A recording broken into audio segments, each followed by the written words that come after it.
Hey guys, and welcome back to my channel. So today we're going to do a mukbang. I got my topic of the day board and we're going to talk about failure today. Let me move this to the side. My name is Data, for you guys who don't know. But you guys, we got some ramen noodles here. My sister and I went to our local Asian market. And we got a ton of noodles. People were looking at us like, what is the matter? We like noodles, don't worry about it. So in here I have 2 packs of the spicy barbecue, and then this side is the creamy shrimp. Let me turn it around. And this was only 1 pack, but 1 pack of the creamy shrimp looks like it was 2 packs of the spicy barbecue.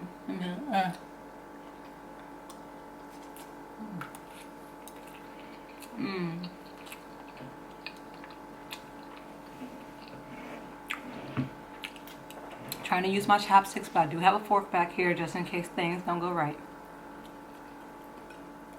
The spicy barbecue ones are really my favorite of all the noodles that I've tried thus far. I do have some that is like spicy lobster, but I haven't tried them just yet. So maybe I'll try them for the first time on camera. We shall see.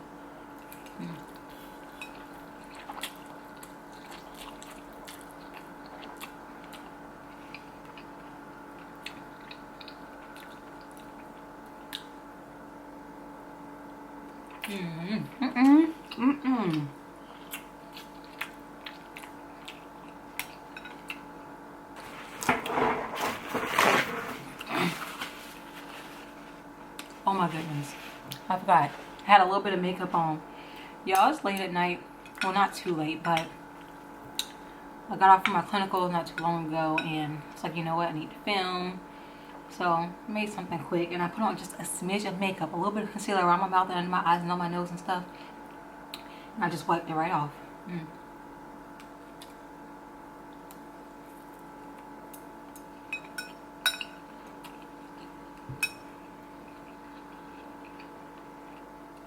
No, my sister puts me on to all of the different flavors of noodles, and it took me a long time before I tried these shrimp flavored.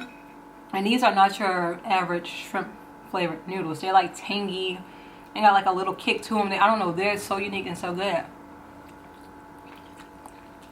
And I was so apprehensive about trying them because I'm not a huge seafood person, especially not shrimp. I do not like shrimp, y'all. I don't care for them.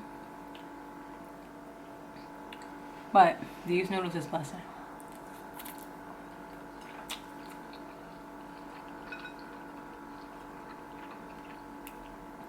If I could get a new refrigerator that's not as loud, that would be great. Let me get a few more bites in here and then we'll talk about failure.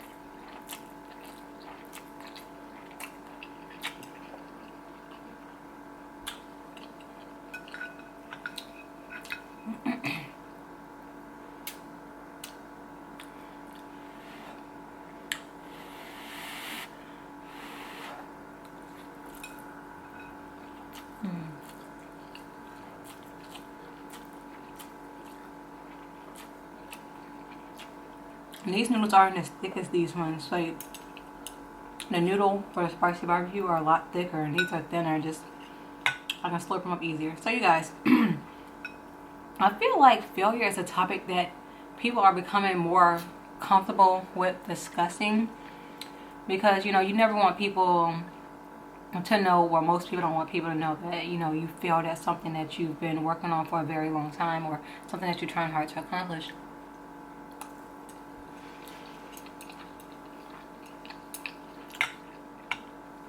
I remember the first failure that I had that really devastated me, and that was in nursing school when I was doing my associate's degree.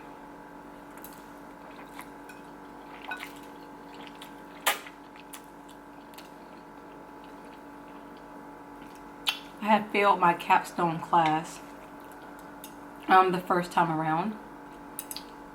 And so we had to take a test called the HESI. HESI is what we take when we first come into the college, and it was our exit exam as well.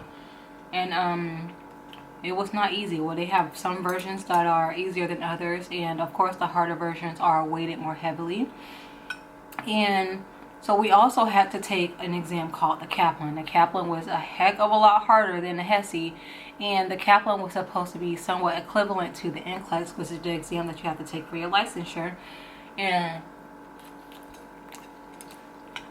I did really, really, really well on the Kaplan, but the exit HESI I didn't do so good on. Now, at our school at that time, the dean of the school was allowing students to pass or graduate the class as long as they had did good on a Kaplan exam, you know, which, like I said, was weighted more heavily. It was a predictor as to how well you would do in the NCLEX. So she was letting some students pass as long as they did really good on that. And so when I had, you know, I didn't pass the HESI, the exit exam, I was like, oh, no worries, you know, I did really good on the Kaplan test, so I'll do fine, I'll be able to pass.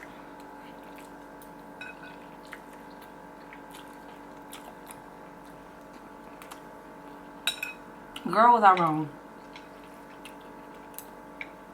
And I didn't understand, because it's like, you know, why not make it equal all the way across the board? She let some people get through and some people did not. So that was a huge blow to me. I had a complete meltdown.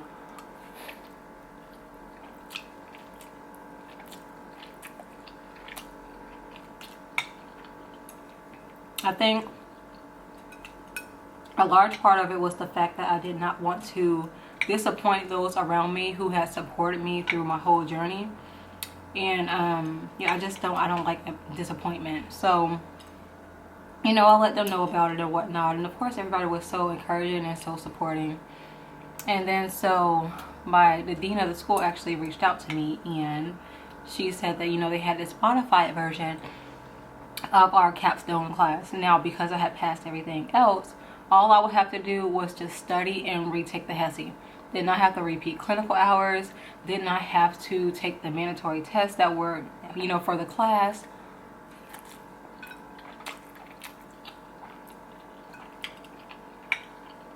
Did not have to sit through HRSA review, which is a review pretty much for the NCLEX, and it is awesome. If you ever heard of the HRSA review, or if anyone is going through nursing school and you need a recommendation before you take the NCLEX, the HRSA review is awesome. Had sat through that, so pretty much all, like I said, all I had to do was just pass the exit exam.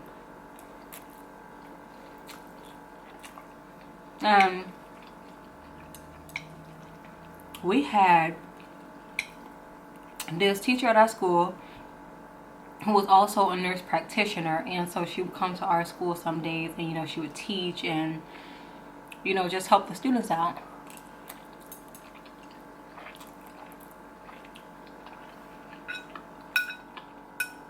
So one day she decided that she was going to pay a visit to the school, and she was going to host a review, you know, for to pass the HESI. She was going to help us out. We were going to go over things and test taking strategies and all that jazz. So I was like, okay, this will be something awesome to go to. Now, reminding you, I did not have to do all the other mandatory and required stuff for that class. So she had got wind that not all the students went to like the Kaplan review and the HRSA review, and she just decided that she was not going to assist those students, and of course I was one of them.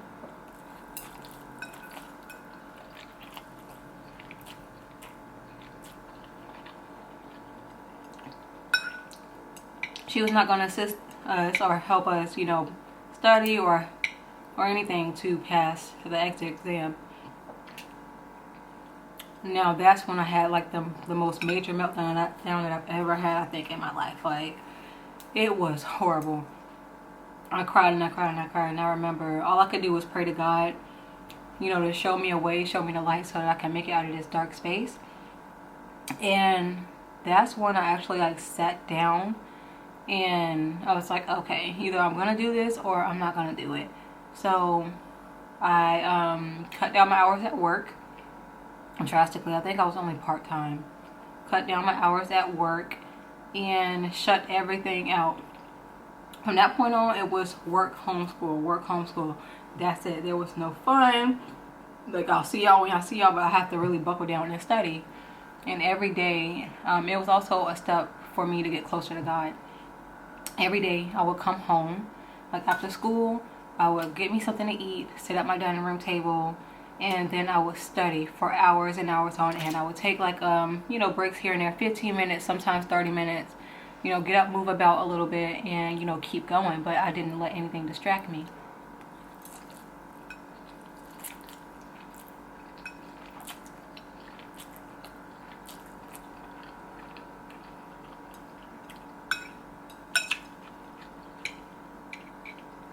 And I did that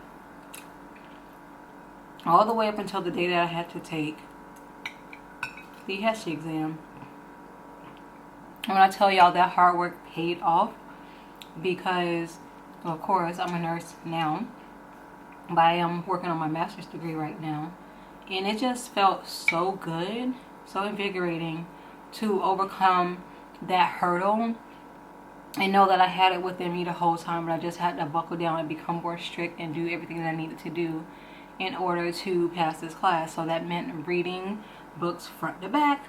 That meant taking practice questions, a bunch of them every day, see where I'm going wrong, remembering the material, and also going through the process of elimination.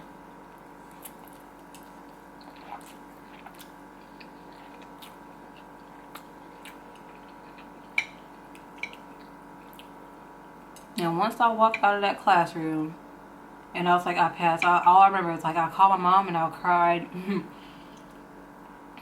What was it? My 23rd birthday. Yeah. What a nice birthday gift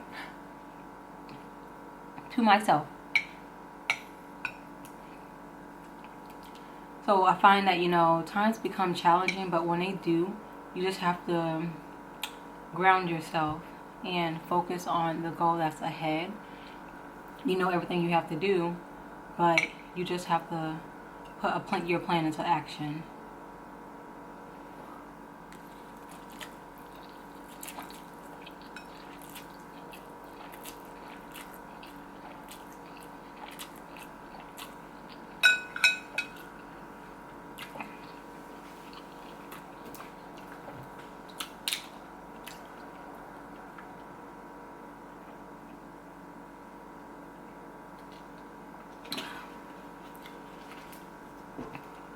Put your plan into action. I need a fork now because my hand's starting to hurt. Starting to cramp up.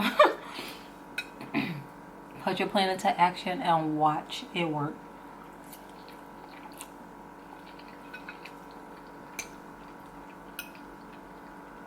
And I bring this about because, well, you guys know I'm in school right now. And I feel that some people aren't as forthcoming with their help as they should be. And when I say people, I mean instructors in particular. And you try to be understanding that, oh, you might have a lot on your plate, but we have a lot on our plate as well, so. And this is the job that they're supposed to do. But again, I know what I have to do. And I'm getting back on that path, staying grounded, making sure that I'm grinding and doing what I have to do, because this is my year and I'm claiming it.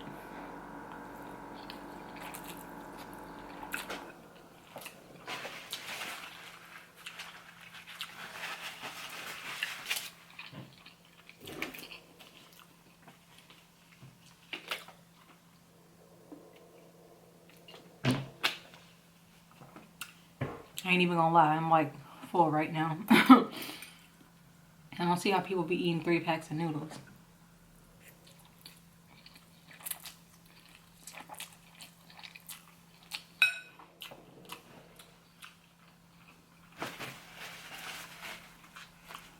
I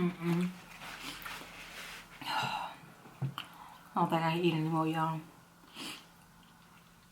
So yeah, with that being said, let me know in the comment box down below what failures you guys, if you're feeling comfortable enough, let me know what failures that you have come to and how you overcame them.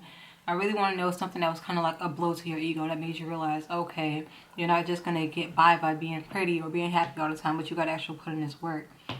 I like to know some of the challenges that you guys face. And don't forget to like, comment, and subscribe. And I'll see y'all in the next one. Bye.